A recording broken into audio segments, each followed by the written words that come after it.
It's the Not For Long podcast with Mike Gill, Colin Thompson, and producer Hunter Brody. Remember to rate, review, and subscribe.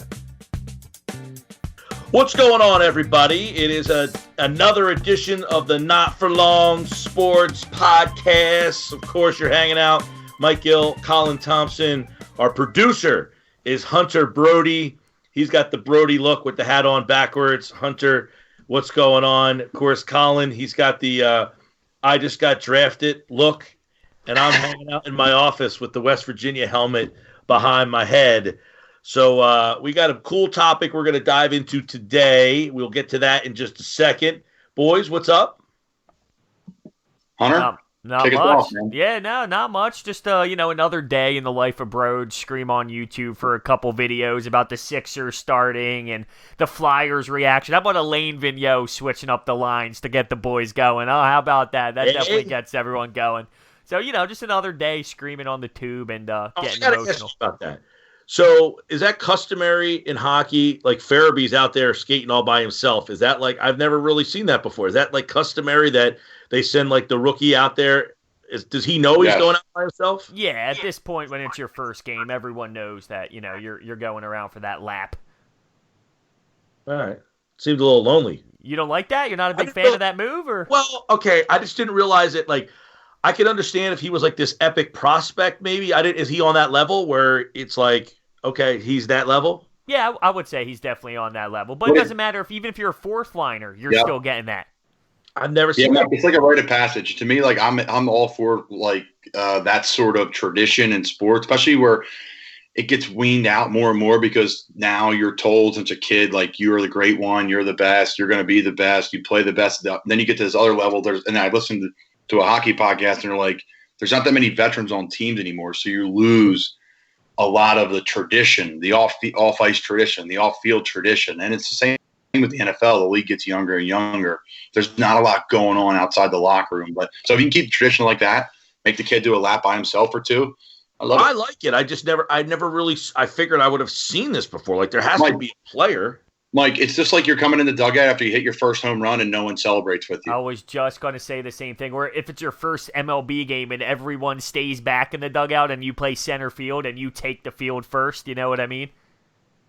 Oh, I'm aware with all these. I just never have seen a guy out there skating by himself. Like, I thought, like, hey, let's just send it, like, in that vein. Like, let's just send this guy out there and make him look like a fool. But to put it in perspective for people listening and watching, check us out on our YouTube channel as well.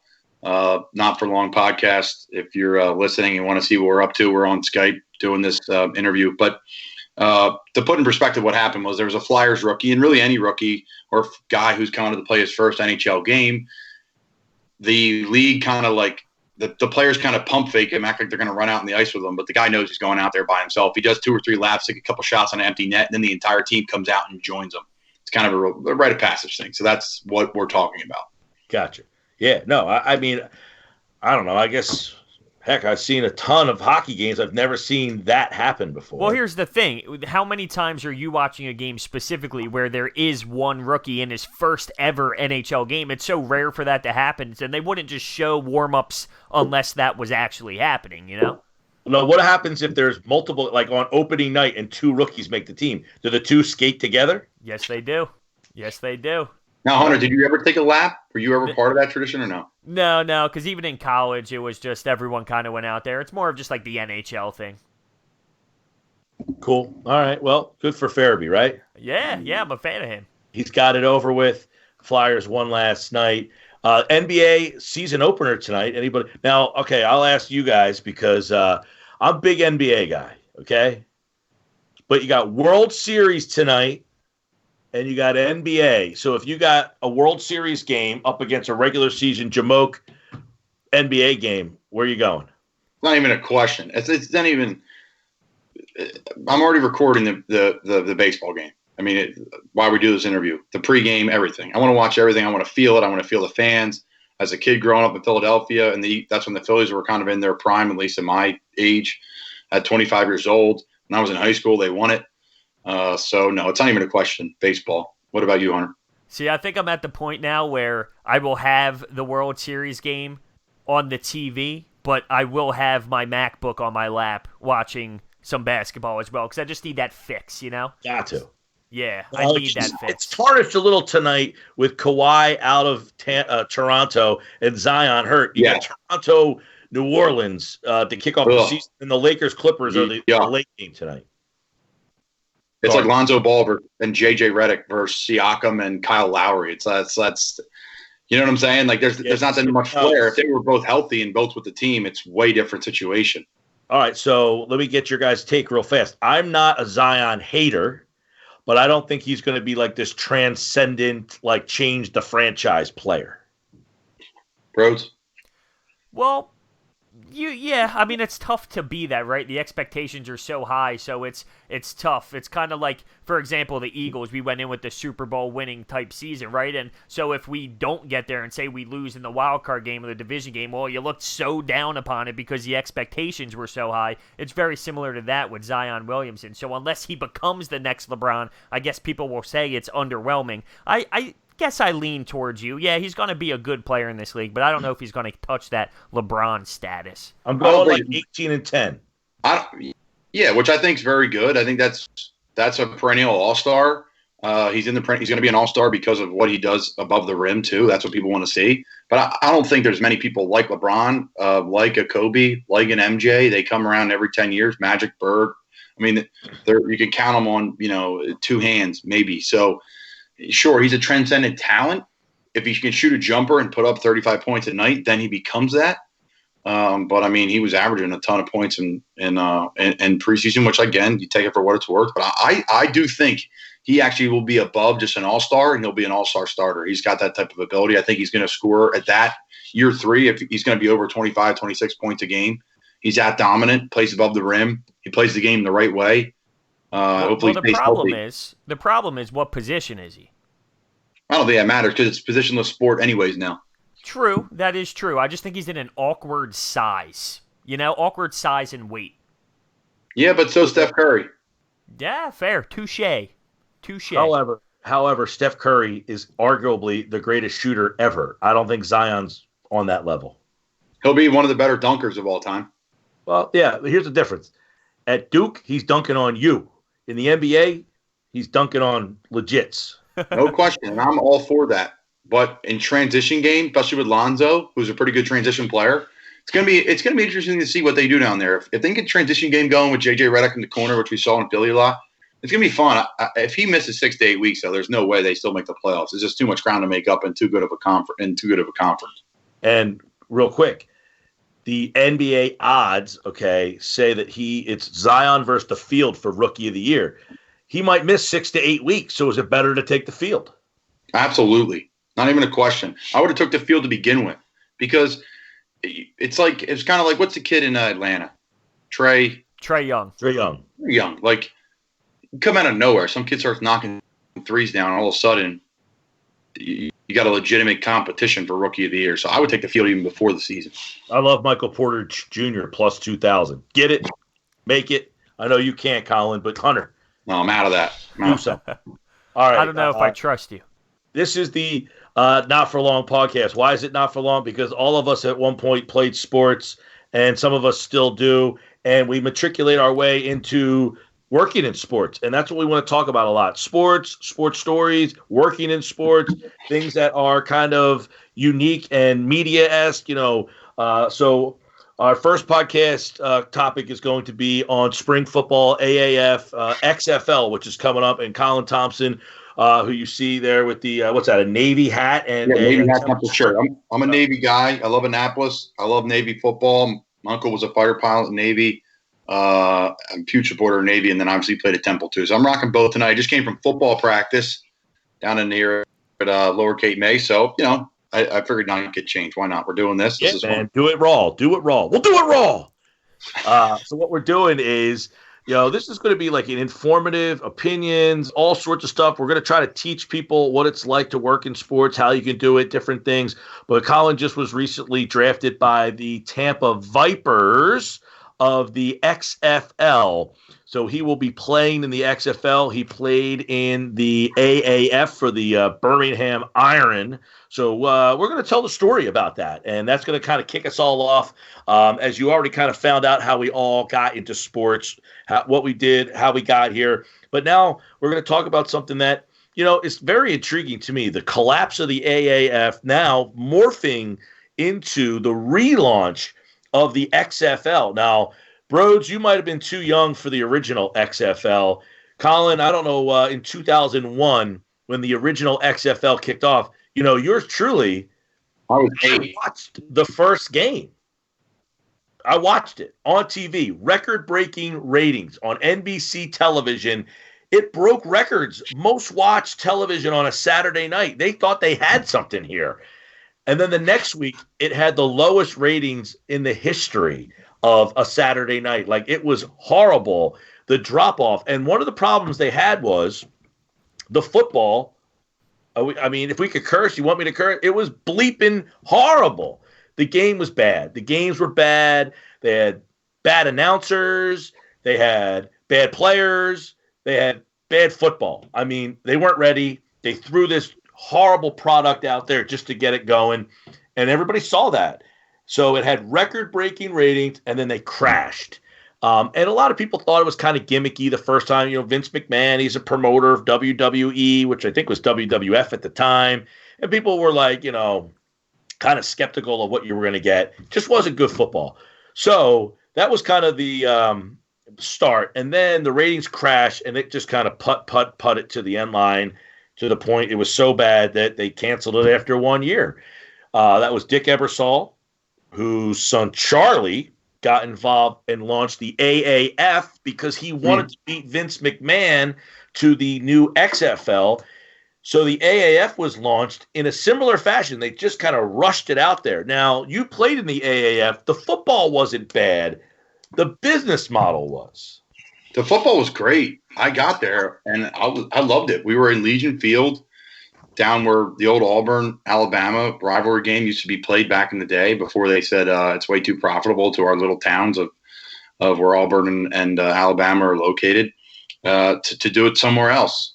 So we were in like a little rough area of Birmingham there. We had a facility, a weight room. We took the elevator to the press box, had lunch and breakfast every day.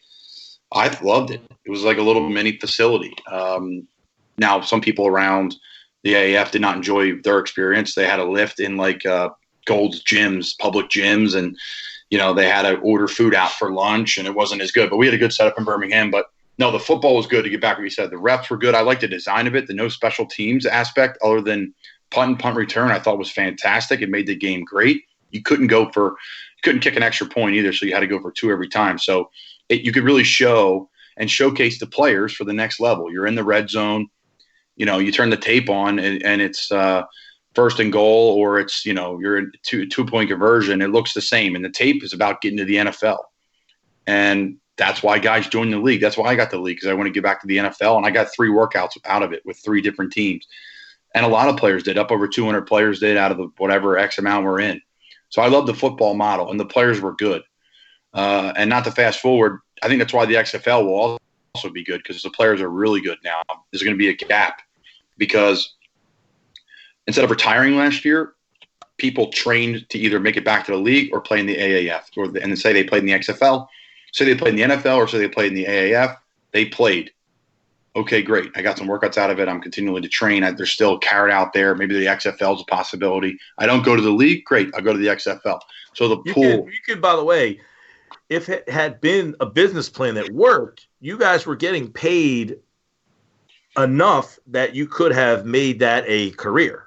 No question. We were making practice squad NFL money at a minimum, which is like $7,000 a week. Between $7,000 and $8,000 a week. My understanding was that you got 3-year deals for about $250,000, correct? Yeah, so nothing's guaranteed, right? Football's not guaranteed, but I'm just saying that was the illusion. Yeah, so your first year you make I think $80,000. The next year you make $90,000, and then the third year you make like $120, $125. So I don't know, somewhere in there the math equals out to whatever it does. But no, the business model was cool in the beginning, and really what the downfall was is they sold the chip. The chip was in the pads. The chip was in the football. The chip was to help players' safety, but also for people actually to gamble on how fast the football is thrown, how hard the player was hit. That's what Charlie Ebersol went to Silicon Valley and sold that chip to them and said, here's what we got to invest in. Football with technology. It's the next wave. Let's get above the NFL. Let's go in quick. And let's go in before the NFL, which has really been behind on some things when it comes to technology and being innovative of what they're doing with their product. Now, that's debatable. Now, real quick, the story is Ebersol basically didn't have the money. He tries to get this Fowler to come involved. Fowler puts money in that he really kind of didn't have, but he did. It was kind of frozen assets, because he was getting in some trouble. There's a certain date that Ebersol needed the money. Fowler didn't have it, and the league almost kind of died before it got off the ground. And then on Christmas Eve or Christmas Day, boom, there's a lump sum of money in Ebersol's account, and the league was saved before it even got off the ground. But it almost didn't even make it to the start line.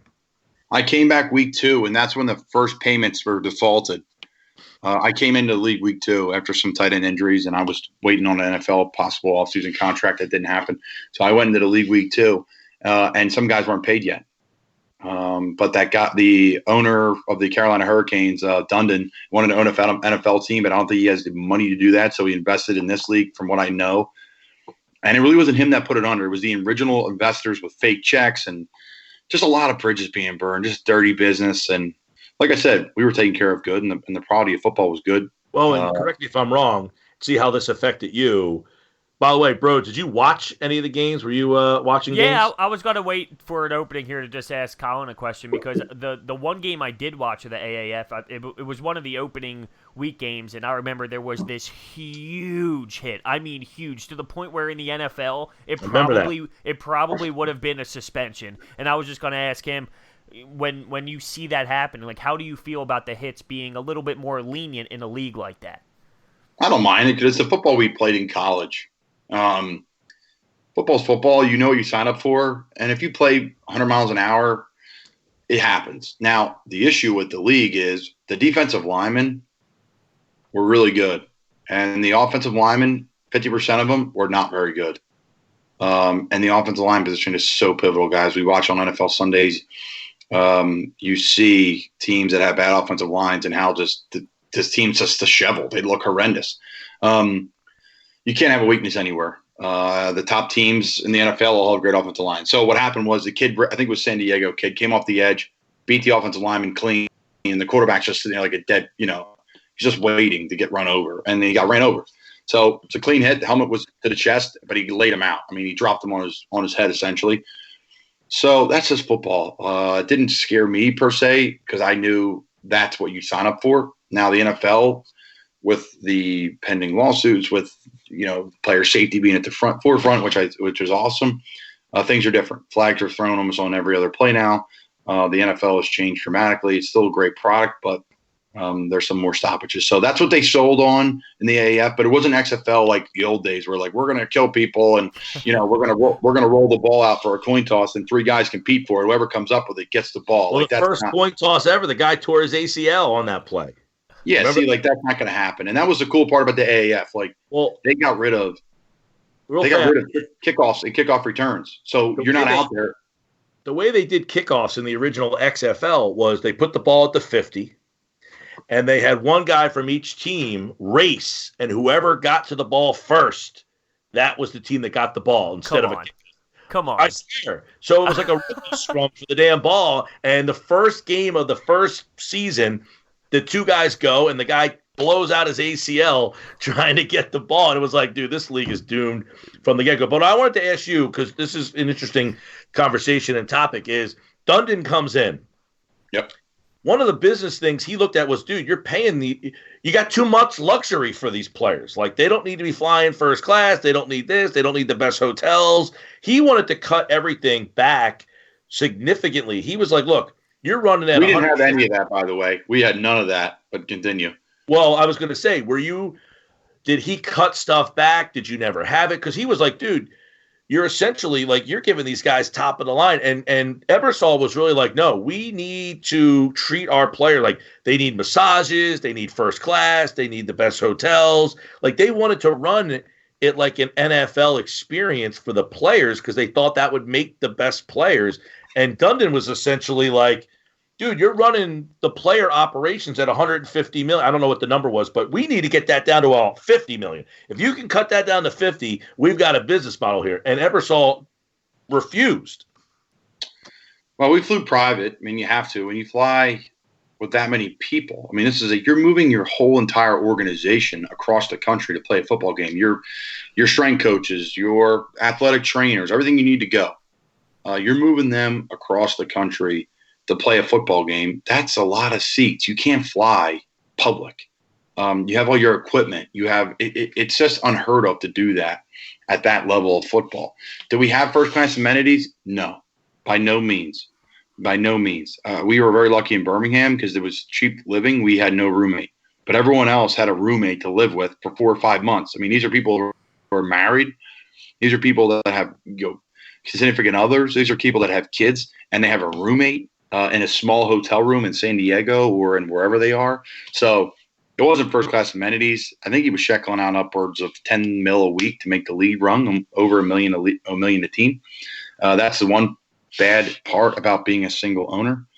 But with the XFL, Vince McMahon's got plenty of money. He sold hundreds of millions of dollars in the WWE stock to pay it, not going to his own pocket. So it's going to be well-funded. Now, let's talk about that because you guys were kind of promised. Now, I know another guy who coached in the AAF, Anthony Becht, who left he moved from Tampa to San Diego to go coach, and they were promised 3 years. The league's going to be 3 years. This is essentially what the XFL is saying, that they have enough money for 3 years. So let's start there. Like, how this league got started and why we think that their 3-year timeline sounds more realistic than maybe the AAF. Well, to answer your first question, how the league got started, I think there's just so much money in professional football. You're seeing the NFL. You're seeing the league average of under 3 years per player. I was in the NFL for 2 years, hopefully to get back there. But you see the opportunity when the NFL ends, and everyone's like, man, that stinks. I mean, people are bummed when college football ends, and that ends in around New Year's. And then the NFL ends, and you're like, man, what do we do now? Like, you can watch hoops and all, but no one's in playoffs yet. I mean, March Madness is around the corner, but it's not really there yet. So there's a lull. So I think it started because of a need, and that's why the league restarted. I think the AAF has fallen on the sword for the XFL. There's a lot of AAF people that are former NFL employees, trainers, scouts, GMs that are in the AAF that now obviously got fired, and now they took jobs in the XFL. So they fell on the sword for the success of the XFL, in my opinion. There's more money. There's more backing now. So to answer your first question, yeah, I think it's going to work because there's more money and there was a need. There's money in football, 1 and 2. There was a need to fill that gap. And then 3, to answer your second question, why won't it be? I mean, I think it's going to be great. I don't see why it won't. And it's because of the people running it. There's great coaches. I wrote down on the list here some coaches. You got let's see here. Let me get to it here. Jim Zorn, Pep Hamilton, Bob Stoots, Mark Trestman, June Jones. So you got quarterbacks like Aaron Murray, Matt McGloin, Landry Jones, P.J. Walker, and Cook are together in Houston. P.J. and I played together in college. So there's some big names in it, and there's some good football players. The AAF last year, with that budget, with whatever they were doing off the field-wise, put some good football on the ground. So we start training camp just to get some light dates here. I wrote this down as well. The draft happened, which we'll go over quickly, but we have a mini camp December 3rd to the 19th in the individual team city. Then in the new year, from January 4th to the 21st of 2020, training camp will be in a central location. I'm hearing it's Dallas, which is pretty cool. The AAF did that. A lot of my buddies who were scouts in the NFL went down to the AAF training camp because everyone's there. I mean, where do you get a feeder league to the NFL other than college where everyone is together? Hundreds of players, 70 guys per team, 8 teams are together, 1,000 players, and you get to watch and scout and grade and start evaluating to watch the film on the players throughout the year and then hopefully make their team. So then you head back on the 22nd to your team city, and then the opening kickoff is February 8th. The first game's at 2 p.m. All the games are on ESPN, Fox, ABC. The first game's on ABC. The second game is on Fox. The first game, Seattle versus DC at DC. DC plays where the DC United team plays, and then the LA team travels to Houston, where they play at the University of Houston there. So it's all those type of cities. I know the New York team plays at MetLife Stadium, where the Giants and Jets play. The Tampa team that I got drafted by, they play at Raymond James. I think the Seattle team plays where they play in where the Seahawks play. So it's got really good legs to be a successful league. And like I said, the AAF fell on the sword for it to be successful. And one of the interesting things about it, I think a lot of people like the idea of a spring league, that there's more football on, and they're like, hey, there's a game on. I mean, it'll be interesting to see if they are able to monetize and then expand it to where, hey, the Eagles are my team in the fall, and then there's a team in Philly that picks up in the spring. Because that's the big question is all right, we live in the Jersey area. Who do we attach ourselves to? All right, well, we know someone that plays for Tampa. I guess I'll follow them for a little bit. But that'll be the interesting part, to see if they can kind of almost go where you have a following in the market that you're in, because okay, my NFL team is done. I'll pick right up in the fall or the spring with my XFL team. Mike, I think the best way I like the way the AAF did it, because the AAF did it based off where they were located. And you were allocated to certain schools. So when I played at Alabama, we had UAB, Alabama, Auburn players, South Alabama, a bunch of our tight ends with South Alabama. So we had those kids. And then you'd have 3 schools in the Big Ten you'd be able to pick from too. So you were allocated. So if you're a Michigan State fan, you root for this team because you have 10 Michigan State players on X team. I thought that was cool. If there was a Northeast team and you have BC, Penn State, say West Virginia and Delaware and all, you pull from that group, I think that'd be cool. I think they would retain more fans. I think that would be interesting. The issue is, okay, great, there's one team in Florida. They're going to get all the Florida kids and every kid out of Georgia, then you got a problem because that's the mecca of college football. You wouldn't be able to keep up. So I like what the XFL do, and that takes us on to our next set of notes here. Well, this is how the XFL did the draft. It was really cool. There was one quarterback that was assigned to every team before the draft process. Then the XFL had 5 phases of the draft, which I thought was brilliant. So they would draft skill players, quarterbacks, running backs, receivers, and tight ends for one draft. It was 7 or 8 rounds. And then they would move on. Then there'd be an offensive lineman draft. Then there'd be a defensive front 7 draft. Then their defensive backfield draft. And then when I got taken was in the open draft. So they drafted 40 total players out of those 4 groups of positions. And then I was taken in the open draft to fill the 71-man roster. There was 30 guys taken after that. I believe there's a supplemental draft coming up pretty soon, actually, for some CFL, Canadian League football guys, which will be big. Actually, some of us will make get cut. Hopefully they don't get cut. But there'll be a CFL thing. There'll also be some, again, something to keep an eye on is these quarterbacks, these players get cut every week in the NFL. Yeah. And PJ Walker. I think one of the interesting storylines coming up will end up being the draft situation, where NFL draft, you have to play 3 years of college football before you can enter the draft. The XFL does not have that rule. Are you going to start seeing guys say, I don't feel like playing college football anymore. I'm going to leave to go play in the XFL? If so, that's how the USFL was able to kind of compete with the XFL in terms of talent. They got Herschel Walker. They got Jim Kelly. They got Steve Young. They got Reggie White. They had NFL Hall of Famers because those guys were like, I'll just leave and go play in that league. The problem was, as we came to find out, they were in a spring league that then wanted to try to compete with the NFL in the fall, and not all the owners were on board, and the league ended up falling apart. It'll be interesting to see if McMahon is willing to say, look, if you're a kid that's a freshman in college and you want to play a year, you can come into the draft. Come on in. The higher profile name, the better. I think it's a possibility. There's definitely a possibility. The first thing that sparked my mind when you mentioned this, though, was the fact that there's this whole new college bill getting passed where college players might be able to start making money on their own brand, and that would be the selling point. Well, you can at least make money here in the XFL, and you can't in college. Well, now there's a possibility that they can in college, so will that affect the whole mindset of going to the XFL. That's a great point.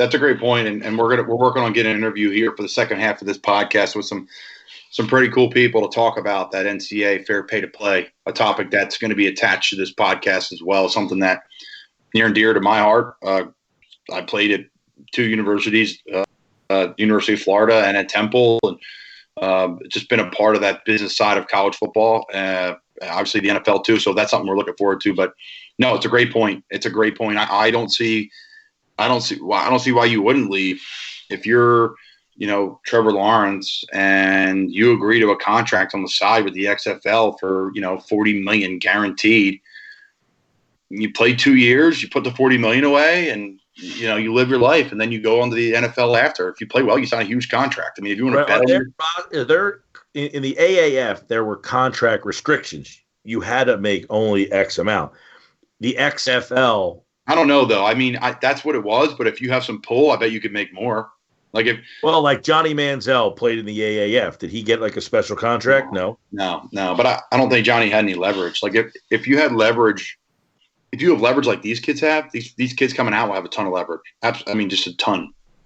For instance, Tua, he played as a freshman, and realistically, could he have left and said, "Oh, I want to go get drafted and make money"? I mean, sure. I mean, like the XFL. I think Vince McMahon in a minute would come down from his booth and say, "Write your number down."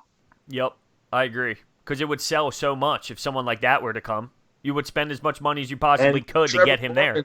If Trevor Lawrence left after winning the national championship as a true freshman and said, I don't want to come back and play college football, I'm going to go pro, I can join the XFL. Like, I think that's where the intrigue would really come in to that league, is if they start kind of like the USFL. The USFL was going on a great path. It was, Trump essentially crushed it by trying to compete with the NFL, and he didn't have the support of all the owners. And that was kind of the demise of that league. If McMahon is okay with being a spring league that's really not a competitor to the NFL, but we got to coexist, can get some high profile players and make it a league that I have to sit in front of the TV on a Saturday and turn on. Like the first time they had the XFL, they were on NBC television. I mean, they had a network deal. They just didn't have very good play. I said, the play will be better, Mike. And honestly, the best tell of how successful the league is do coaches leave and go to the NFL because of it? Do players leave and go to the NFL because of it? We're all in the same room. When I was in the AF, everyone knows what the final goal is. It's the coaches that want to get back to the NFL too. These are guys that were in it forever. I was wondering, like the guys in the AAF, you had Steve Spurrier. He obviously did not want to coach in the NFL again. But Mike Martz, was he trying to get back? You got Mike Singletary in the XFL. You got Jim That's Zorn. A good point. But I think there's a lot of low-level guys that want to get back. There's more low-level people than your head guy. Was a name. It was almost like they were trying to do it like college, where the coach is the bigger name than the players are. Yeah, and I think it's easy to sell down in Florida. Steve Spurrier is an easy sell in that whole state. I mean, anywhere in the Southeast, easy to sell. But like you said, the networks are there: Fox, ESPN, ABC. I'm looking right through it. FS1, ESPN2. Yeah, real quick on that, the AAF was on CBS and Bleacher Report Live, TNT. Correct. So they had games. The problem was they were paying for the airtime. I don't believe the XFL is paying for airtime, but they are not getting paid like the NFL does. CBS, Fox, they pay the NFL billions of dollars to air their games. The XFL, while they're not paying, they're also not getting paid. So it's a push. So the XFL is not making that big TV money that the NFL makes. But what about advertisements, though? Like, do they sell the advertisements, or do the stations sell the advertising? The station does. So okay, that's a game changer. I think the one big thing for the XFL is that the TV stations are either picking up the production cost or waiving them or whatever, so that they're not taking a total, like, to put on a live football game on TV, you get hammered by the production costs and the airtime, and that's something that the AAF, the AAF had some big names like Bill Polian and Hines Ward and Troy Polamalu. I mean, it seemed like that first night, Kurt Warner, and they had people like coming out there the broadcast seemed smooth and everything. It seemed like it was going to be exactly what you needed it to be. And, unfortunately, everything in the back end, the business side, was a disaster, Now you see this big W on my wall here. I know Oliver Luck is running the XFL, so it's probably going to run flawless. Is that how that works? Are we going to be able to party like they do at West Virginia? Then I'm in. Yeah, man. I think there's going to be the West Virginia couch burners of the XFL. Is Bolger coming out of retirement and into the league? Is he a coach? Bolger's my age, so unless you think a 42-year-old quarterback can go out there and sling it, he might be 40, 41, but I think his days. Tom Brady's doing it. Why not Mark Bolger? That's true. Yeah, Bolger was a heck of a player, but it's a very cool and interesting topic. The XFL, which debuts the week after the Super Bowl, so spring football, and then goes to Easter. Mike goes to Easter. That's the end of the regular season. Put a perspective for everybody. The schedule just got released today. When is training camp? When does the fruits of the labor kind of get off the ground? Yeah, like I was saying a little earlier, there, just kind of mapping it out. We're there for mini camp December 3rd to the 19th, and then January 4th to 21st. That's training camp, like I said, probably gonna be in Dallas.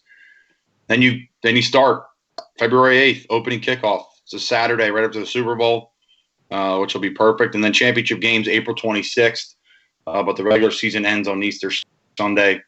So 10 teams, 4 playoff spots. Got cities like D.C., Seattle, L.A., Houston, Tampa, New York, Dallas, and St. Louis. Right. So some good markets. It's going to be a great league. I'm excited for it. The Playing It One, to talk about it with you guys and continue the podcast. Hopefully we're still rolling by then. I think we will be while I'm playing, which will be really unique. Yeah, I know that I go to Philly spring training every year. I already saw the Vipers have a home game on March 21st. I will be in town for that game, so we'll hook up there and we'll do maybe you can get me on the field. Yeah, we'll do an on the field live. We played Dallas and Landry Jones and Bob Stoops. Pretty good team. Now, I know everybody's been saying I want polos and hoodies and hats. We don't need to ask. We know they're coming. They're coming. It's ridiculous. The Maze and Aton crew. It's really Aton. It's not even Maze. I shouldn't even It's Aton. I haven't even signed my contract yet. You sign your contract December 4th when you go down there for minicamp December 3rd, and then that means you can't play in the NFL anymore. Really? So it's a big day. Yeah. So if you sign get out to play in the NFL? No. So December 4th, boom, you sign that XFL contract. You're obligated to finish the year with them unless something happens. If you get cut or something, then you can continue to play. Oh yeah, that's. Do you know if they're going to put nicknames on the backs again, or is that out? I don't know anything about the nicknames. I don't think so. What would mine be? C-Tomp? I don't know. Do you not have one? See, I'm Broads, so mine would just be Broads. As a kid, my nickname was Meat. I was a big boy. Oh, okay. Okay. I didn't know where we were going there. On the back of your jersey. Yeah, no. What's up, Mike? You don't want meat on the back of your jersey. No, I don't. It was that. I've had a couple of different ones. Tompy in Chicago, Tompy with a Y. So it was, I don't know. I'm not a nickname guy. Yeah, Gil, you do you have gotta any know nicknames? hockey. Throw an ER at the end of it, or, Tompsy, Tomper. Yeah. No. Giller? Yeah, right. Gilsey. Gilsey. So, all right, we'll keep track of the nicknames if that happens. We'll leave you with this. We discussed this on the radio show today. First concert you've ever been to? Broads? Oh, this is kind of embarrassing, to be honest with you. The first concert I've ever went to was A Day to Remember at in Philadelphia. Yeah, it's it's like a alternative rock band. Mm-hmm. Yep. Okay. My first concert ever, which is just a badass first concert to go to, was Jimmy Buffett. Oh, there you go. Yeah, that's a good one. Yeah. At Citizens Bank Park. My dad got my mom tickets for, I think, her birthday or for Christmas. It was like the Citizens Bank Park, their first opening year. Jimmy played there, and he got sick as a dog. So I went and replaced, and we had a hoot. You replaced Jimmy Buffett? No. I replaced my dad. That's cool. And mine was STP at the Mann Music Center, 1994. They opened up with Vaseline. Wow. Pretty Mike, big what stuff. was it? The other topic today too was the CD. If you had to travel across the country, what was the one CD you bring with you? We asked if you had to take a drive across the country and you had to listen to one song, one CD the whole way across. Now, a CD was kind of out, but an album, what would be? Mine was Radiohead, The Bends. All right, I'm going Kanye West, Graduation. That's my favorite album. I'm into a lot of different music. I like Iration. It's like a reggae vibe. And then for me, something new. Anything Luke Combs or AC/DC for me. Wow, rocking his head across the steering wheel. Oh yeah, for sure. AC/DC. Come on, Tomsy. You got to keep your eyes on the road. Yeah, no, man. never. I'm rocking, man. Come on there, Cruise Meat. control's on. What'd you say? Come on here, Meat. Yeah. No more meat talk.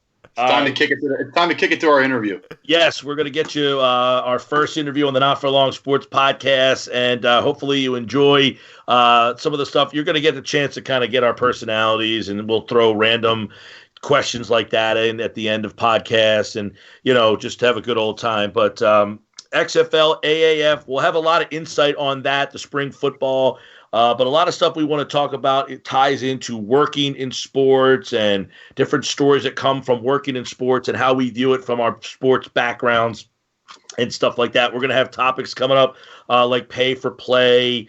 We just talked about the spring football stuff, tanking in sports. And as things evolve, like we will certainly be jumping on them and talk to cool guests along the way. Like this interview coming up next here on the Not For Long Sports. Hunter Brody, our producer, Colin Thompson, and I'm Mike Gill for the Not For Long Sports Podcast. Enjoy this interview. The Not For Long Sports Podcast is sponsored by SeatGeek. Promo code Colin Thompson, all one word, all caps, COLINTHOMPSON, Colin Thompson. That is our promo code to get $20 off your first purchase of SeatGeek tickets. Hockey season's happening right now, full swing. NFL season halfway through it, coming to a close. NBA season, concerts, plays. Do us a favor, download the app, use the promo code, like I said, all one word, all caps, Colin Thompson, to get $20 off your first order. Thanks for your support of the Not For Long Sports Podcast. What a treat we have today, folks, from Westlake Village, California. Westlake High grad, went to the University of Colorado where he was an academic All-American. It's hard to believe, knowing him. Broke a ton of records there nationally at Colorado, including 41 records, and finished his career with the most catches in college football as an active player. Pretty impressive stuff. Known for his breakout performance as an undrafted player for the Rams while they were being filmed by the Hard Knocks. So he became a Z-list celeb after his hard season. I remember that. He's on my list. Played with the Bears where we met, played for Kansas City Chiefs, Chargers, the Rams, like I mentioned. Toured up in the AAF with the San Diego Fleet and was the 8th pick in the 3rd round of the skill draft by the LA Wildcats in the XFL, which is a topic we're going to be talking today. Please welcome to the Not For Long Sports Podcast, the man himself, Mr. Nelson Spruce. Nelson, how are we doing today, bud? Doing good, gentlemen. Thanks for having me on. Thanks for coming on, man. We're excited to have you on, do a little XFL chat, and from our Chicago days and some days we've spent together in between, we've had some fun. So I figured we got to get you on and talk about a little minor league football that we've been playing in. Exactly. It's going into our second league now. Second league. Hopefully this one doesn't fold 8 weeks in. We'll see what happens. But I want to, before we get into all that, I wanted to dive into your personal journey. We all have one. That's a part of the Not For Long podcast. We're all part of this journey that we decide to embark on when it comes to our career, and different decisions we make along the way lead to what we are. So for you, a guy in high school, to get where you are, most people think NFL player, HBO, star, tore it up. A big personality, a guy that broke a ton of records. You're thinking he's a high recruit, but you were a 3-star guy. What was that like coming out? I think you were towards the 95th receiver in the country coming out of high school at Westlake. What was that like coming out? What was that recruiting process like? And was that a frustrating thing for you, knowing that I'm sure you anticipated this type of success in your career. Right. The recruiting process for me was I feel like I mishandled it like horribly. I didn't really have anyone that went through it before me to kind of guide me through it. And my high school coach at the time, it wasn't like he was doing it intentionally, but I think he kind of just guided me in the way to handle it. If that makes any sense. Like right when I was coming out of high school, and like I'm sure around the same time you were, kind of those like satellite camps are getting big, where you kind of go to a school's campus and you get to do one-on-ones and work out with other top recruits. And that was something I didn't really do anything like that. So like I feel like that was kind of one opportunity I missed out on. Like I was having coaches from every Pac-12 school come in and see me, and it just kind of I was under the impression like if you play well enough, the offers are going to come. And I kind of had a productive high school career, and we had a really good team at the time. But no really. Right? What? You guys win the title? Yeah, we won the state, or ours is called CIF out here in California. It's pretty much like a state championship, but so we won that my junior year, senior year, went to it and lost. But yeah, like no one at my school. I got the only D1 offer. I'm trying to think, but yeah, and the reason I ended up even going to Colorado is because they joined the Pac-12 that year. And like growing up on the West Coast, I wanted to play in the Pac-12. And is that a recruiting thing? Or is that a recruiting thing where I know that's something that's going on with the AAF too, and different things in the league that Temple's in that I have to deal with is that the sell is that you can play in front of where there's so many teams in Florida. Hey, if you come play at Temple, if you come play at UConn and you're from Florida, there's 2 teams here in Orlando and Tampa. Is that a sell for you guys on the West Coast that play in the Pac-12 that don't go to college on the West Coast? Yeah, that was like I said, I didn't even really know about Colorado, like Big 12 team. I'd never watched them, and the reason I ended up going there is because I grew up watching USC, UCLA. I went up to Stanford games a bunch when I was younger.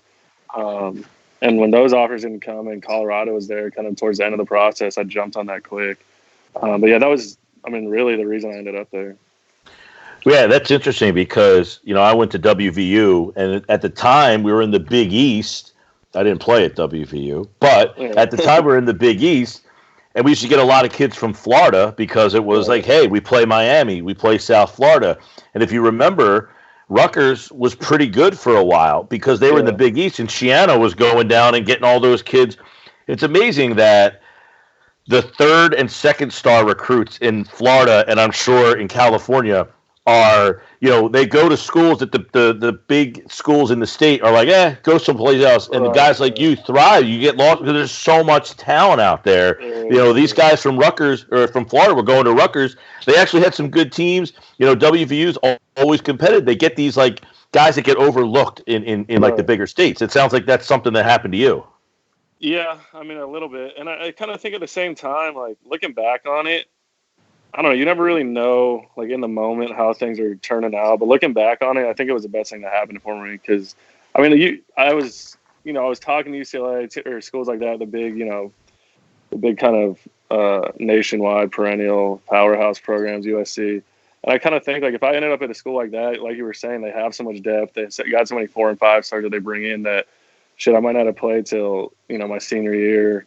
Maybe had a small role on special teams, but going to a school like Colorado without, guys, big recruits, and there was a couple injuries that happened in front of me, but I got to start all 4 years. Now, when's that moment in high school where you realize I got a shot here? I got a shot to maybe go Division I. Is it because now it feels like kids so young. Like if you're not playing by your sophomore year, you're out. Like the coach wants to move on to the next class. So when was kind of that moment for you? It wasn't my sophomore year. I did play on varsity, but I was more of like I had more of a defensive role. I was like the 3rd receiver. Had probably 20, 30 catches. Didn't do much, but I had a really good season on defense.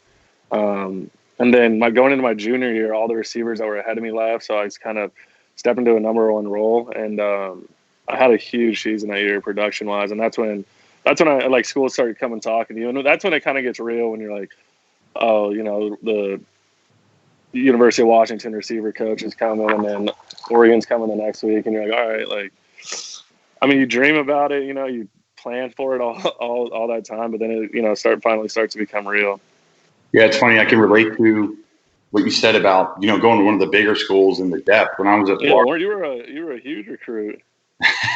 you got the red carpet rolled out everywhere you went. I was very fortunate. Cars, trucks, thousands of dollars. No, everyone said, "Did you get money to go to Florida?" I was like, "No." They just showed me the palm trees, and I was in. Easy sell. You know, 90,000 people and going crazy in that community was awesome in Florida. But no, for me, it's funny. The depth was the opposite, where I got hurt, and like just guys started jumping me. Like it was like 2 or 3 opportunities I had to play, and I just kept getting hurt. And like, not even like, hey, you're on the bottom of the depth chart. It was like, hey, too many injuries, going to medically disqualify you, and we're going to take your scholarship, but we'll pay for your school. That's the dirty side of the NCAA. We'll talk more about that on the podcast. And then another thing about going down to Florida and offering kids scholarships. A buddy of mine, he's a coach down in Florida in Orlando, high school coach, and he's like, guys just come down from like the MAC schools and they'll just offer a group of receivers from the school because they filled their quota of offering Florida wideouts. So it's like the depth there. It's like we went to LA and we offered like everybody from, you know, every county because that's what I'm supposed to do. So yeah, that's funny you bring it up. But I wanted to just transition to your time. Talk a little bit about high school. I want to transition to your time in Colorado. Obviously, you broke all these records. Yeah. Who was the QB there at that time? Yeah. So I had my first couple of years that we were rotating a bunch. We had trying to think. I redshirted, and we had this quarterback Tyler Hansen, and then when I started playing my redshirt freshman year, we actually had a kid that transferred from Kansas. His name was Jordan Webb. I do remember him. Yeah, he came in, played, and then our I'm trying to think. My sophomore year, we had a kid.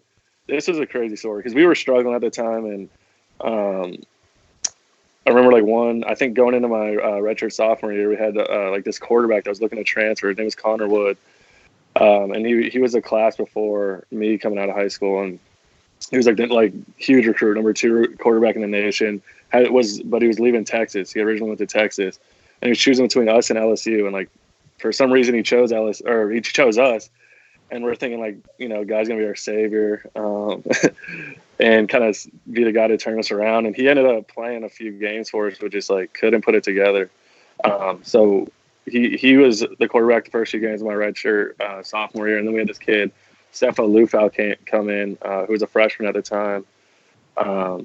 Some big like Simone quarterback, and he was really good, and he ended up being a starter the rest of my time there.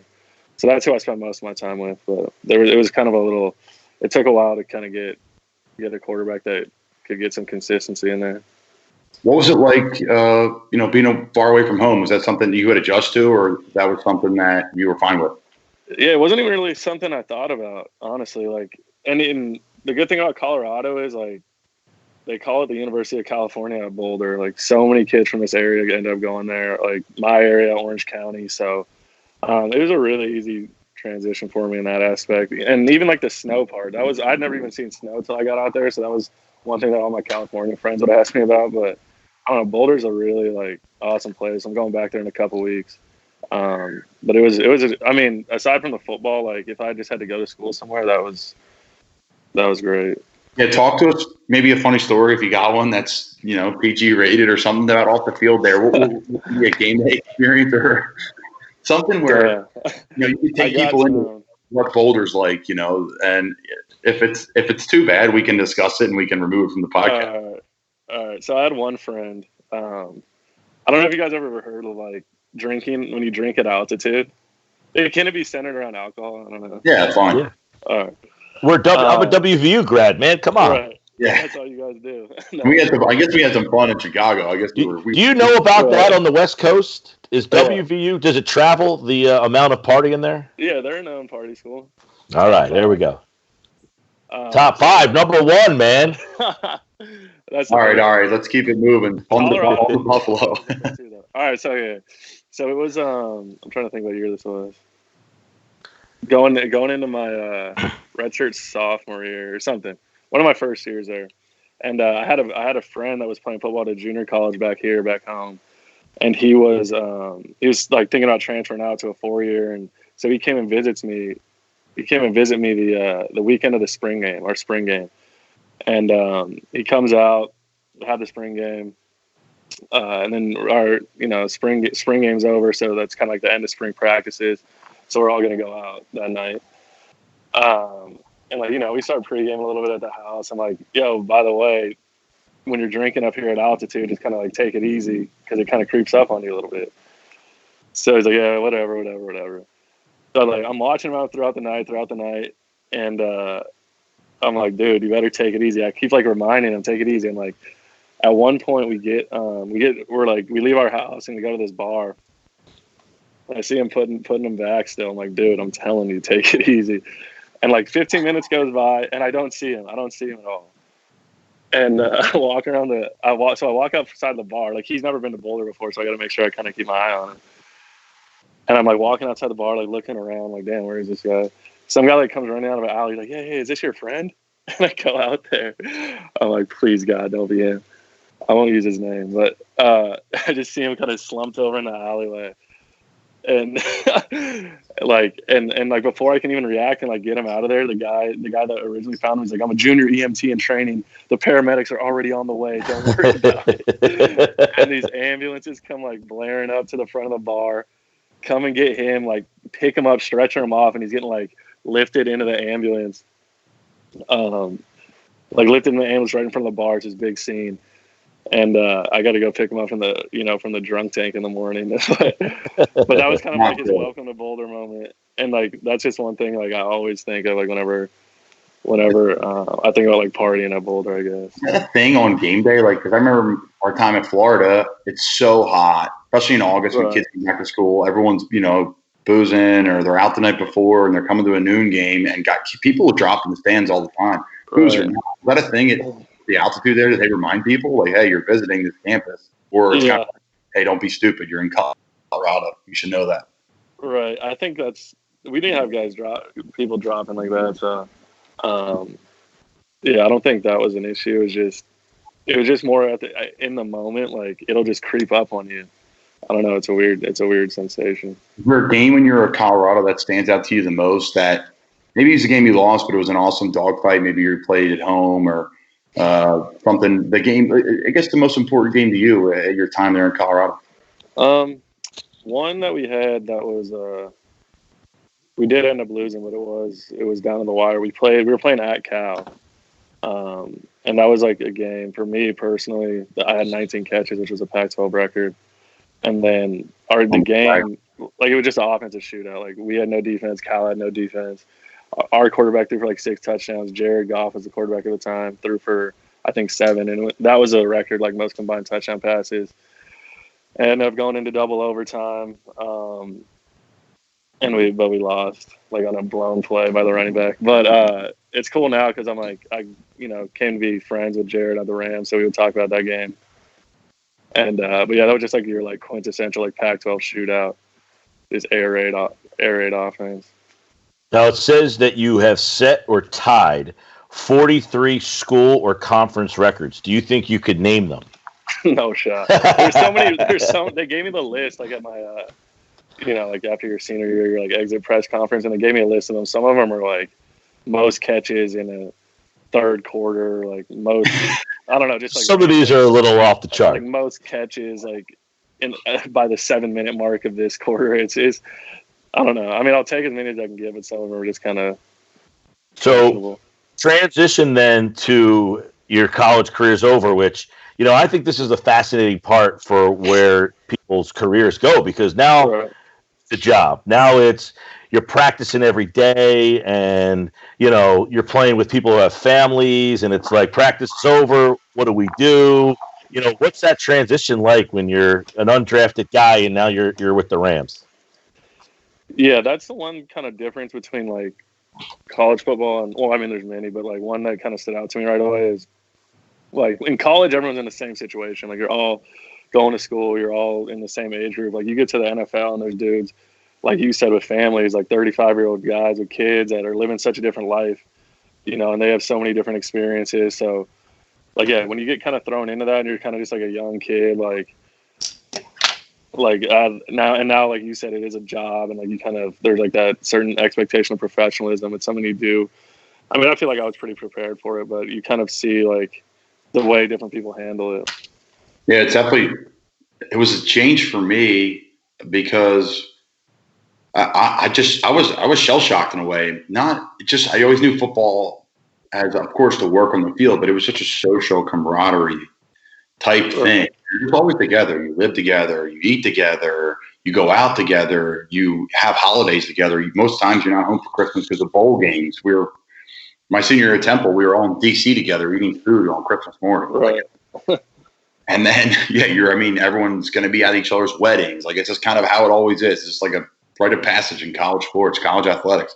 Then you get to the league, and you're just, like, dying for, like, one friend on a 90-man roster in the offseason that, like, has anything remotely in common with you. Exactly. Yeah. And that's why we're talking, because we found each other and we bumped into each other in Chicago.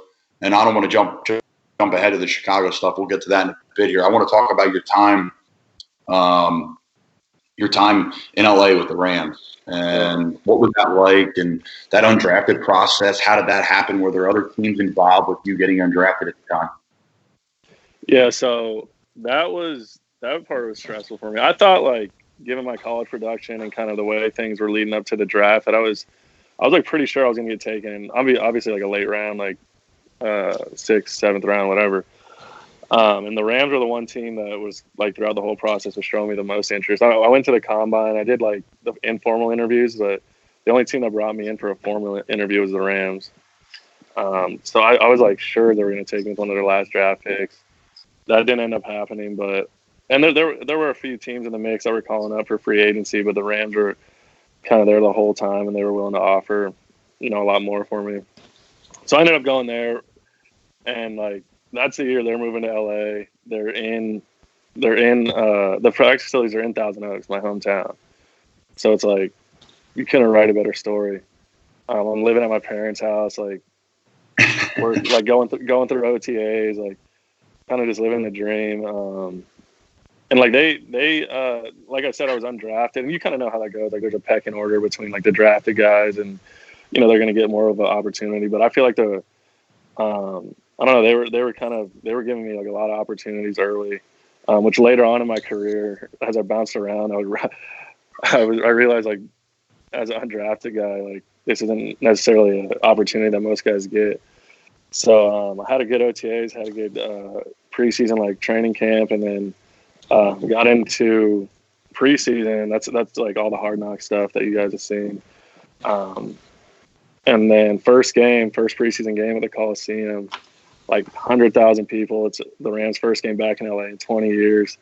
I ended up getting thrown in like third quarter and like had a really good game. The quarterback kept finding me. I had a touchdown. I kind of felt like that was my coming out party. I was like, damn, like I belong here. Like I can do this. Yeah. But like on that last catch of that game, I tore my PCL, which just kind of threw like a spiral into everything, and just kind of like, I don't know. I just felt like I was on this trajectory, my first few months with them, and then that happened, and it kind of just like tanked. I mean, you've had your battles with injuries, but see how that goes. Like it's almost more of a mental thing than physical at a certain point, but it kind of just no question. The mental game is a lot of it. A lot of mine were in college, which drove me crazy, and I was like, I'm never going to get where I want to go, which is the NFL. Right. And that was really devastating. I can only imagine once you get where you're going to go and then you do well, that's a whole other set of worms. I know it came at like such a pivotal point. Like it was first preseason game, undrafted rookie. That's where you're going to make the team in the preseason. So like I played 3 plays in my first preseason game. Yeah, I know. So like the opportunities are so limited, but yeah. So like when that happened to me, I'm out. And PCL is not a serious injury. They're telling me I was going to be out for like 4 to 6 weeks. But like just having to sit there and like watch everyone like compete and like work for spots while you can't do a thing. You're just like, God damn. And like that's when like the mental side starts coming in. Like I had never had an injury like all of high school, all of college, never missed a game. And then my first NFL game, I ended up missing time, and it was just like I don't know. I just kind of had to learn how to like mentally deal with it. And what's your stardom like? What's your stardom like after your HBO Hard Knocks Bro, that actually episode where you were just, you were the man, you were the featured guy they attached onto? Right. Like I would be walking around and like people would see for like even like a year after the show aired, they'd be like, "Are you the dude from Hard Knocks? Are you the guy from Hard Knocks?" Like the Spruce, like all that. Has anybody ever called you Johnny Drama? Oh yeah. I was gonna be Johnny Drama for Halloween last night. I went out a little bit, but I didn't have the goatee ready. What's like? Just bring some of the people in like a meeting room during that time when you're undrafted and you're on tape. And the coaches, these are NFL coaches who are looking for any way to criticize and get people out and break you down to see if like you got the mental. Kind of take us in one of those film sessions, because I that's something that we don't, the regular dude doesn't get to see or hear about. Yeah, I don't know. Every coach kind of has their own mentality. I'm trying to think. My rookie year, our receiver coach was also our pass game coordinator, so he took a lot of pride in that. So he wasn't. I mean, one thing that I feel like is my strength. I'm not like the best athlete, but like in the meeting room and like as far as knowing the playbook, I'm going to be on top of that. So that wasn't really an issue that I had. But I mean, you see it like, and a lot of times like the coach will find that one guy in the room that they can kind of like choose to be their target whenever they got to make a point. I'm sure Thompson was one of those guys at some point in his career, but no, I was the head of all the jokes, man. Especially in Chicago, I was the pure entertainment for the room. I fit that role well. I flourished in that role, and I was extremely proud and happy to be given that role. Right. Yeah. So every person like kind of has their role within the team meeting room. Some guy's a snacks guy. Got to bring the snacks. Usually a rookie. Like some guy's a joke guy. The tight ends are different. The tight ends, a lot of them personality-wise are all the same. I think receivers, hit or miss. You got your quiet guy. You got your flamboyant guy. Yeah. Tight ends, a lot of them are. I've never met I've met guys with different personalities, sure, but everyone's just kind of around the same thing. You guys are just blue collar, hard hat. You got to work, guys. Yeah. You'll see a lot of egos in the receiver room. Really? I'm sure. Yeah. Now you had what? Watkins, Cup. Was he out there? You may have missed them. No. He got there. So I ended up or they brought that group in. Yeah, that was so. Despite like all the the injuries and stuff, like they kept me on the active roster, the 53-man roster. Which again, like looking back on it, like now that I realize how hard it is to make that, unbelievable. I was taken for granted. I was just like, okay, cool, I'm here. But so I was supposed to come back like halfway through the year, and like right as I was working back and getting back into practice, I tore my calf. And that put me on IR. But I came back from, from that and just came back in the preseason, ready to work for OTAs and stuff. And that's when they had fired Fisher, like with a few games left, my rookie year. And then McVay came in and brought in all his guys. So who's there? Foles? No, my quarterback was Case Keenum. And Jared had gotten drafted and ended up starting like week 8, whatever it was. Interesting. You bounce, and then you go to Chicago, and that's where you meet Colin, and you're in Kansas City and the Chargers. I'm always intrigued by hearing how like how different each organization's run and like how eye-opening that is. Like, wow, this is a different place than you're all the same business, but definitely different models. Yeah, you see, I don't know, every team does have their own culture, kind of. And one thing, like the Fisher Rams and the Bears were very similar when I got there. Like, kind of two more like older head figure coaches, and Jeff Fisher and John Fox, and like they were kind of ran the same way. But like you said, such a change happened when McVay came into the Rams, and just like, and you see the NFL is kind of trending towards that younger coach. It's more like offensive minded, hands on, calling plays as opposed to more of like an older head figure. But yeah, I mean, every organization kind of has their own culture, and a lot of that is just determined by, I think, the head coach, obviously, and just how a lot of it is winning. Like, I'll notice, like, the Rams and the Bears when I was there were both kind of in a tough spot and weren't winning many games, and like, I don't know, I just feel like winning changes everything. It does. And winning changes everything and covers a lot of things, but losing also gives guys, crazy to say, but it gives guys a lot of opportunity to get active, to get on practice squad. Right. I mean, I was a part of that. Like, I don't know. It's crazy. It's like, I don't want to say it about, but I just see it in different leagues. Like you see, like, in the NBA, certain guys probably shouldn't be on, but they're with a losing team and they're hanging tough. NFL hanging tough. You're getting active. Whatever. You just got to grind and get with it. I was smiling over here thinking about some stories, but can you tell that? There's one story I think funny and that's appropriate. Can you tell the Christmas gift story in the wide receiver room in Chicago? Yeah. So, I mean, a lot of to paint the picture to everybody, Nelson and I were on I got there in the practice squad after Zach Miller got hurt in the New Orleans game. I worked out. They signed me to the practice squad. They moved Ben Broniker to the active roster. I was on the practice squad with the Bears from week 8 through week 17. Yeah. Signed futures. Nelson moved on, went to Kansas City.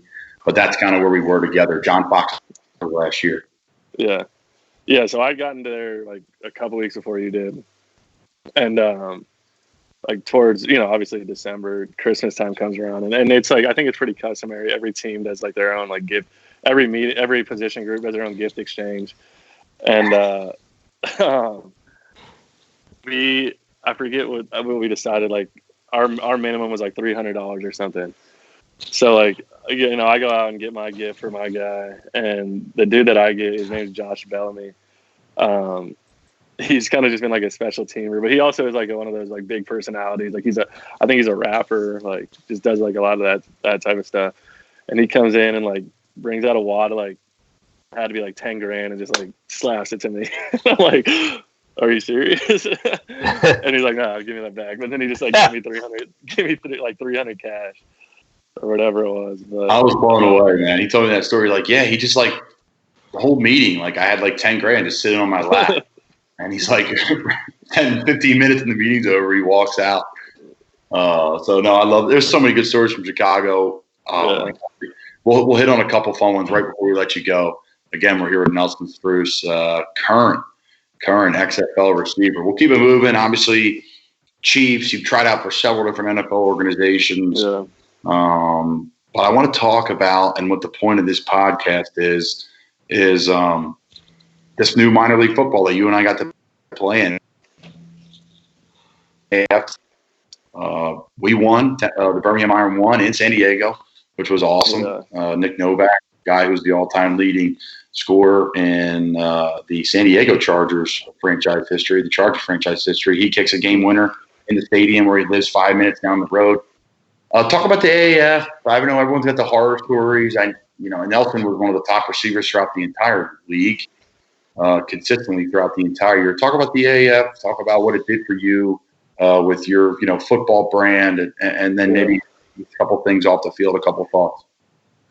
I mean, first of all, I think there's definitely a need for a league like that. Like, just going through all this and seeing how many like talented players are left at home, like the 53-man roster and the 10 extra practice squad guys, like it just leaves so many people out. And without a league like that, like guys like me and you would be sitting at home. So I'm going to give this an opportunity to play. And I mean, the AAF, I think they were kind of in a situation where they might have rushed into it and maybe not laid out the business side of things too well. But did it feel that way when you were playing? Like, did it feel that way while you're practicing and going? Like, I mean, there was some things that they were kind of working out on the fly, like. But overall, as a player, I thought it was a good experience. Like, I agree. I mean, the talent was good. I mean, I watched. You guys played. I watched. I mean, but I was watching pretty much. I can't say I had like a rooting interest, but it was a football game that was like, hey, turn the game on. Like, it was a game. Yeah, I mean, there's talented players. There's guys that have been like had already NFL careers, kind of. Guys that are looking to still get back to the NFL. So I thought there was a good like brand of football being put on the field. Who was the coach there? Marks? Yeah, Mike Marks. Which, I mean, and they got coaches like that who you can learn from, who have, like, he was the offensive coordinator for the Greatest Show on Turf. I learned a lot from him. But obviously it was a business thing that kind of ended up shutting it down. But you saw how many guys got picked up on an NFL rosters for camp. So, I mean, I mean, if that was the worst thing that happened out of it, I mean, I think it was all right. No, when I got to an NFL workout with the team this offseason before training camp, after the workout they pulled me in and we watched the AAF film. Oh, really? Yeah. So, yeah, so I did a lot for a lot of people. I know, like, there's a DB that I played with on the fleet that's like starting for the Steelers. So there's a few guys around the league that are like have come from the AAF, and it gave like without that, what they would have they'd be done.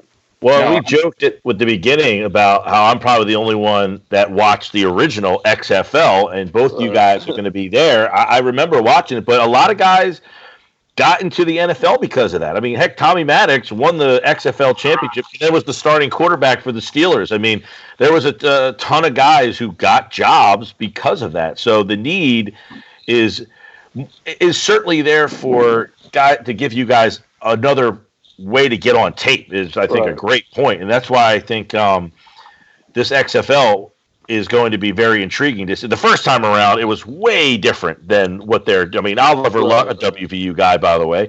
Oliver Luck is running this thing. So, I mean, it's got like some very good football people behind this. Yeah, I'm really excited about this. I think I got to sit down after I got drafted to the LA team. I got to sit down with like our president and our head coach, and I didn't know at the time, but I think the Alliance, this isn't anything I've heard, it's kind of me like, assuming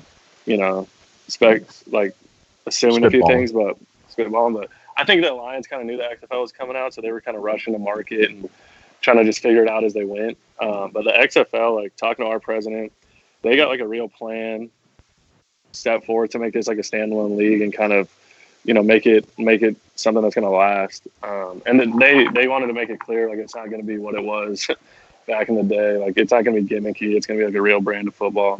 No question. There'll be a fine line between, like, there's coaches that are done coaching in the NFL but want to continue to coach part-time. Like, they're not there right now. They'll show up when we get there in December for mini camp, and they'll be home for the holidays, and then they work till Easter, maybe a playoff game or two, and then that's it. And you're off from really Easter, May, like late April, May to December again. So it's intriguing for coaches along with players. Obviously, players – money and getting back to the league and continue to play professionally and organize footballs there. But for coaches, front office members, because other people, probably 6 months a year. Right. So yeah, I'm excited to get started. We already kind of, I got into, was Luis Perez with Birmingham? Yeah, Big Louie. Yeah, that's my quarterback. He's been bouncing around a couple camps, right? I mean, he's been around. Yeah, he bounced around. And he actually got to the Rams right after I left. And he's good. I was talking to some of I've thrown with him a few times already. He can sling it. And all the guys on the Rams that I still talk to said he's a really good quarterback. He's kind of got an interesting story. Like, he didn't start playing till late. So I think he's still kind of, progressing. And that's like who the league's perfect for, some guy that's, still kind of developing and trying to get to that next level. Yeah, Louie's got a crazy story. Maybe a guy will have pop on the podcast one day. He went to junior college and broke his leg like immediately and had to sit out a year. And he paid like a senior in high school. He was like wanted to become a professional bowler. Yeah, and then he went to judo and broke a bunch of records and just crazy. D2 guy. It's a crazy story. Right. Yeah, I don't even think he started playing high school until like a senior, or playing football till a senior of high school. Yeah. So the story that came out like a week or so ago, is that worry you guys at all? The guy who decided not to play because of the salary structure, is that something that was a little eye-opening, or like whatever? If I have a chance to play football, I'm playing. Yeah, I get it. Like there are like if you need to, if you have the availability to go make more money, and football, you're not here just to play football. Like I get it. Luckily for me, I got a good foundation where I don't need. I'm just looking for another opportunity to play. So, my agent told me about that like a few weeks ago. And it is what it is. Like, would it be nice to get paid more? Yeah, but it's not like a make or break thing for me. So yeah, I'm in the same boat. And the AAF, they're doing a little bit better than the AF. I think when it comes to just the plan financially, they're not sheckling out tons of money. Maybe they're giving like a little less than what we'd make in that, maybe like a $1,500 less a week. But what it comes down to is a lot of guys were on injured reserve in the AF. There was a lot of guys getting hurt, and they were getting paid exactly what Nelson and I were when we'd play in the game and get hit in the game and prepare for the game all week. And they're just hanging in Birmingham or hanging in San Diego in the hotel or wherever. Right. So that's the big thing is the IR, where if you're going to make, I think the number is you're going to make $25,000 if you never play a snap and you're on into reserve for the whole year. But if you play every game and you're on the minimum pay scale, which Nelson may not be because he was a draft pick. I was an open draft pick. Nelson was the 3rd round pick in the skill draft. I think it was a 20-something player taken. So he'll have more levers than me. But for me, I'll probably make whatever the minimum wage in the AAF. I mean,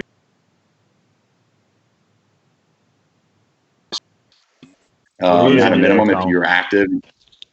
What's up? We're losing you a little bit there. Oh, you're back. There you go. I was just touching on that. I'll probably make anywhere between, if you're active and I don't have the leverage that Nelson has negotiating wise, because he was a draft pick, I'll make between somewhere between 40 and 60,000 based off wins and active and if I'm healthy. Right. So that's good money from really December to Easter. Right. And I mean, we're playing football, so exactly. We're trying to get back in the league. That's my goal. That's what and that's what they make known too, which people don't understand. Like everybody knows it in the room. That's no that big elephant in the room. Like, oh, we're trying to be an XFL guy lifer. No, it's right. Like everybody knows we want to get to the next level, and it's kind of no hard feelings, business-like mentality, and it's fun. I enjoyed my time in the AAF, off the field and on the field. It was great. Yeah. Well, and I guess it gives you a pretty, good walkthrough of what it's like to play in professional football. I mean, a lot of those coaches that you guys dealt with were guys who either played and or coached in the NFL. So they probably give you a great skeleton view of this is what it's like, practice, film, preparation, all the stuff. So I think it's cool, and here in Atlantic City where I am, we just saw the Arena League ceasing operations. I mean, it's just another, it's so hard to make it. The whole point of the podcast that we're doing is about working in sports, how much people love it, and the opportunities are out there. So when you guys have an opportunity and you have a chance to do it, like these guys who play Arena League, they just love playing football. They just do it because they love doing it, and that's kind of taken from them. So when you have the opportunity, when you can, that's what this is all about. Yeah. Hey Nelson, before we let you go, I'll hit a few things here. What's something you want to start doing off the field when your career's over? Yeah, that's something I've I never honestly even thought about until I had that injury, and I kind of I was honestly the first time shit, I'm gonna have to do something else in this life besides play football, and it was kind of overwhelming for me a little bit. But I got my family's great support for me. My dad is pretty involved. He's got a bunch of businesses spread throughout kind of the whole fitness industry, nutrition, sports medicine, personal training.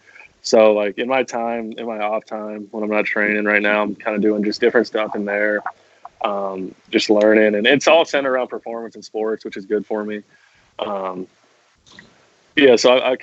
I think that's, when my plan's all said and done, that's where I'll transition into. And I think, coming from the professional ranks, I'm going to have a lot of good insight to kind of help out with that. So I've been doing a little bit now, but it's hard. Football is not really a sport you can be playing and be thinking about a lot of other things. You kind of got to have all your eggs in that basket. So that's kind of where I'm at right now. And then 2 more questions for me, and Mike can wrap it up with you there. But the first one is actually from a fan, and that's a friend, and that's Mr. Max Shiffy, who you're going to be having. So crazy story about Chicago legend. It's a crazy story about this kid, Max. Right? So Max goes to the University of Florida. I'm with the Chicago Bears. Nelson is with the Chicago Bears. We're both in the practice squad. And Nelson's hey, we got to pick my buddy up. You may know him. He's a Gator. I'm I don't know. He's listen, he's from L.A. He's a buddy of mine from out there. He lives in Chicago. Now he lives out in L.A., but he lived in Chicago at the time. And he's hey, you got to meet him. I said, fine. So we get Nelson's car. We get, we picking this kid up. He was at the Bears game. We pick him up 2 blocks. And he gets in, and I'm looking at him wow, how do I know this kid? Well, come to find out, the other tight end that came with me to Florida the same year, Kent Taylor, his best friend Ryan from high school, who went to Florida as well, was best friends with Max. So Max would always come to our parties and hang out. 6 years later, I'm in a car with him in Chicago because of Nelson Spruce, who knows him from LA. Right. And I didn't even meet him until I got out to Chicago. My friend, one of my best friends, introduced me to him like the week I got out to Chicago. And he was a good guy to know there. He had a sweet apartment on the lake.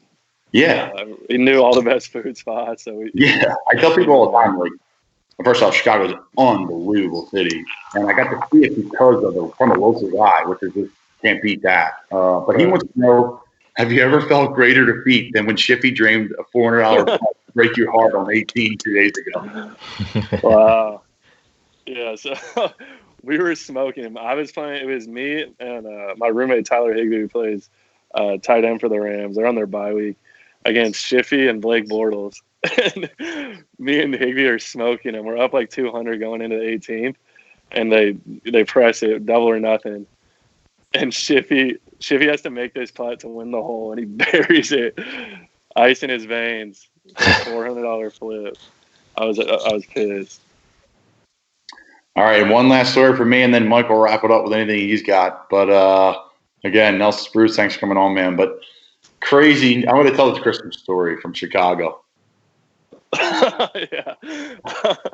Tell it. Go ahead. It's one of my favorites. It's absolutely one of my favorites. Okay, so it is Christmas Day in Chicago, the Christmas story with Nelson and I. And there's actually a lot of people from University of Colorado Boulder there in Chicago. For some reason, I get it. It's a great city. It's Midwest. So Nelson's like, hey, listen, there's a girl that I'm friends with, and her family has invited us over for Christmas to hang out for dinner. And it was like, I'm like, oh, whatever. I put in the back of our head, and like we went out to like get lunch. We were off the next day, the 26th, I believe. So we're like just looking for something to do. And our buddy Max is Jewish, so he's like not celebrating. But like Nelson and I wanted to do something to replicate like what we have at home. Again, we're just like in an extended stay outside of Chicago. We're not staying in some great place by any means. We're week to week on the practice squad. It's the last week of the year. I'll tell the shortened version of the story. We are like, you know what, fine, let's go to this place. Let's check it out. Like I said, we're off tomorrow, so we just had a couple drinks and some dinner, Christmas dinner, just me, Max, and Nelson in Chicago. And he's like, dude, we got to go to this girl's house. They're having food, homemade wine, this whole thing. It's going to be fantastic. But we're dressed in like sweatpants. I'm wearing boots. It's snowing outside. I'm in like a hoodie. Like we look like bums. We look like bums. He's like, bro, it's not a big deal. We're right here. Just Uber over and check it out. I'm like, all right, I'm praying it's like a nice place, but everyone's just kind of like casual and fun. Well, we walk in, and I kid you not, it's like the Wedding Crashers movie where what's the dad's name where he's up there smoking stogies with Owen Wilson, and he's like that's what it reminded me. That's what it reminded me. I just got to give you like a little preface, like. So this girl that invited us over, like I was like friends with her at Colorado, like, you know, she was in a sorority, like we probably hung out less than like 10 times the whole time. And she found out like I was in Chicago and like somehow we got connected. And she's like, yeah, come over for dinner. Like I'm thinking it's just like a cocktail party. I was like, I'm gonna be with like my teammate and the friends. She's like, yeah, we're gonna have some food, some drinks. And so we roll over there and it's like a 5-course Italian meal, like the 7 fishes, whatever they do, and they're all like, dressed up like suits and ties, and I walk in my beanie, and like immediately the mom comes up to me, like this Italian mother, and like snatches it off my head. But you can go ahead and finish it out. Tell them how we ended the night with the Christmas carol. Oh my god! Oh, froze up again. I'm so pissed. I'm like, why do we have to do this? We didn't have to do this by any means. And he's wearing a beanie. Like I said, the mom, like Mel said, the mom snatched the hat right off his freaking head. I was so pissed at him. We look like idiots right now. I look like muddy from being outside, like between the salt and the brine on the street. Like it was nasty. And they had people over. They weren't even family. These were people from the condominium complex over for Christmas. So at the end of the night, but they were loving it though. It was like entertainment for us. They were like feeding us their homemade wine and like dad's telling us about the vineyard. It was like hysterical. It was kind of a joke. And like Nelson's laughing again, just a comedy show. Then they turn on Christmas Carol. Nelson is in the front of the room, open his arms, doing the carols, getting everybody going. So it's one of those you had to be there things, but also one of those things where you are just dying. Right. And it was just disheveled. We were just stray cats walking the streets of Chicago looking for something to do on Christmas. Right. So that's a sneak peek in the glorious NFL, dressed as bums on a beautiful Chicago penthouse suite. Just good times. Well, I guess to kind of like close it all out, it's, these things are fun, and, it sounds like, we all perceive like these guys are always having a good time, but that moment where you're like, I don't know what I'm doing with my life, like, hey, hang in a hotel for a couple of days, or we'll call you in like 2 weeks. Like, have you had that moment where you're like, what now? What next? Yeah, my moment like that was after I got done with the Bears in Chicago. I was still kind of like naive about the whole NFL situation. Like, my time with the Rams was great. They gave me every opportunity. I just couldn't stay healthy. I get to the Bears and I do the practice squad thing, and that's when you kind of realize like sometimes on practice squad you just feel like a body out there. Like, I wasn't even, if you weren't on the active roster for our position, you couldn't even do like individual drills. So you're like holding bags for the guys that are actually playing. But I did my time on practice squad, and I was getting ready to sign my futures. And I'm thinking like, all right, I'm going to come into the off season and like kind of start from scratch and be able to work, and hopefully earn a spot here. And they don't end up re-signing me. They at the last minute, they had told me I was going to sign my futures like weeks in advance. At the last minute, they told me they have concerns about my knee, which I was still like, I don't know. That was kind of a weird situation. But anyways, I signed with Kansas City, and I'm there for like 3 weeks during OTAs, and we're not even like practicing yet. We're still doing off-season workouts, like, and barely like running routes on air. But I'm thinking, I'm there. This is when do OTAs start? Like May or something, whatever. Yeah. April, May. But I'm thinking I'm going to at least be here through camp. So I ship my car out, and like the day my car gets there, they call me in from like workouts and tell me that they're going to waive me. Ooh. And I'm like, shit. So I can't fly home. I got all my stuff. So I pack up all my stuff, and I'm not staying in Kansas City. Like, that was a brutal city for me. Like, I wasn't really close with the team yet. I was like living in like this motel next to the stadium. So I packed all my stuff in my car and just start driving west. And I get to Denver. And because all my friends that I went to see with are there. So I'm just crashing like on a buddy's couch. 2 days later, the Chargers call me.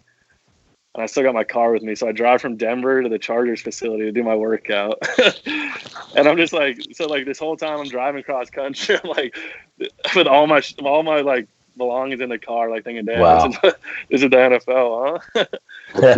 Oh, man. No, I mean, that's a great story. For me, two things. Well, one thing I always thought was cool about Nelson, when I would go over his extended stay and whenever we play Xbox or go get a bite to eat, Nelson always had the Post-it note. I tell the little kids this that I coach to. Nelson doesn't even know it. But Nelson had a Post-it note next to his door that said rent is due. And I'm looking at the window and I'm like, dude, what is this? He's like, it just reminds me every day that I got to work to pay rent, never be complacent. So I always appreciate that. I knew that I never did. But, that shows you about Nelson and his work ethic. We had a lot of fun together. But for me, I'll tell you stories, and we're going to let Nelson go again. Thanks for coming on, man. But I got cut by Chicago twice.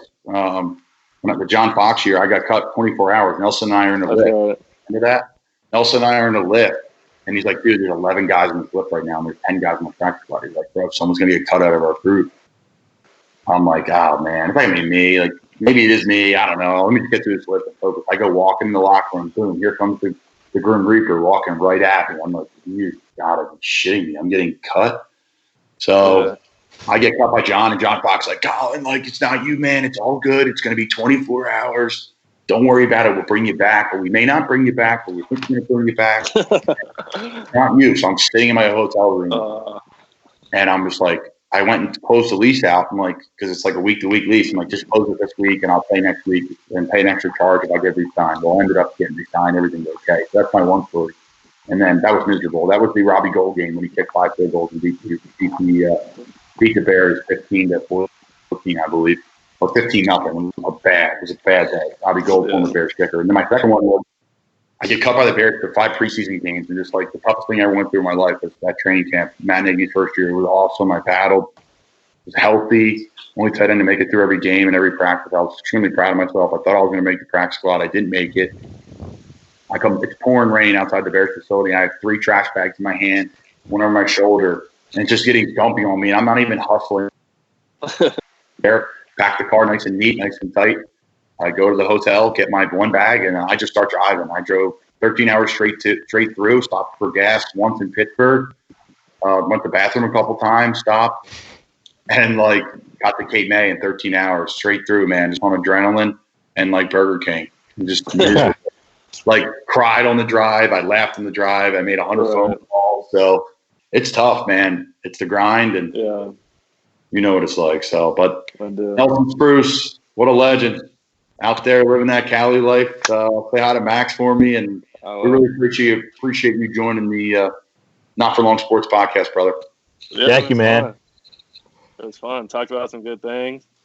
Excited for the XFL. Go Wildcats. Hey, maybe we'll do a little quick podcast when I'm out there and we play you you guys. When Tampa plays LA, we'll do a little something. That'd be awesome. All right, Nelson. Thanks, brother. Be well. All right, boys.